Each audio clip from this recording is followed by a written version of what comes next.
சந்தோஷம். பட்டறி கெட்டறி என்பார்கள். பட்டறிந்து கெட்டறிந்து அதனால் புரிந்து உணர்ந்து வாழ்ந்தவன் தான் வாழ்க்கையில் ஜெயித்தார்கள். எதுவும் உனக்காக சம்பாதித்து உன் தாய் தந்தை ஒன்றும் சம்பாதிக்கவில்லை என்று வருத்தப்பட தேவையில்லை. உன்னை அழகான மனிதனாக்கி இந்த சமுதாயத்தில் உன்னை பிரகாசிக்க வைத்திருப்பார், அதை உணர வேண்டும். அவர்கள் பெரும் செல்வம் சேர்த்திருக்கிறார்கள் என்பது முக்கியமல்ல. உங்களோடு எத்தனை ஆண்டுகள் வாழ்கிறார்கள் என்பதுதான் முக்கியம். உங்களுடைய குழந்தைகள் பேர குழந்தைகள் அவர்களோடு கொஞ்சம் குழாவி அன்பு செலுத்தி உங்களோடு இருப்பதே அது உங்களுக்கு கொடுத்த அற்புதமான பரிசு.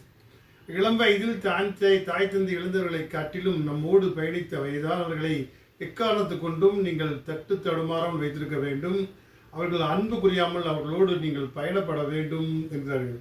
அவர்களை நம்ம பாதுகாத்தாலே நம்முடைய பாதி மகிழ்ச்சி பெரும் மகிழ்ச்சியாக பெறும். ஒரு காலகட்டத்தில் நீங்கள் எனக்காக என்ன சேர்த்து வைக்கிறீர்கள், எனக்காக என்ன நீங்கள் இந்த சமுதாயத்துக்கு கொடுத்தீர்கள் என்பது அவர்களை இயேசுவதை விட என்னோடும் நீங்கள் இப்போது கூட எழுதியிருக்கிறீர்களே, உங்கள் இந்த தள்ளாத வயதிலும் 80-85 ஆண்டு தாண்டி நம்மோடு இருக்கும் அந்த பெரியவர்கள் எல்லாம் நாம் கொடுத்து வைத்த ஒரு அற்புத பிறவி என்று உணர வேண்டும். அவர்களோடு இருக்கும் வரை அவர்கள் நமக்கு சேர்த்து வைத்த செல்வத்தை காட்டிலும் அருமையான சொத்து நம்மோடு இருக்கிறார்கள் என்று உணர்ந்து கொண்டால் அவர்களை பாதுகாத்து தங்கத்தை போல் பாதுகாத்து அவர்கள் எவ்வளவு முடியுங்களா நம்மால் இயன்றதை அவர்களோடு பகிர்ந்து கொண்டு அவர்களை இருக்கும் வரை மகிழ்ச்சியாக வைத்து கடைசி காலத்தில் நல்ல சந்தோஷமாக மகிழ்ச்சியாக ஆனந்தமாக தான் அவர்களை வெளியனுப்ப வேண்டும்.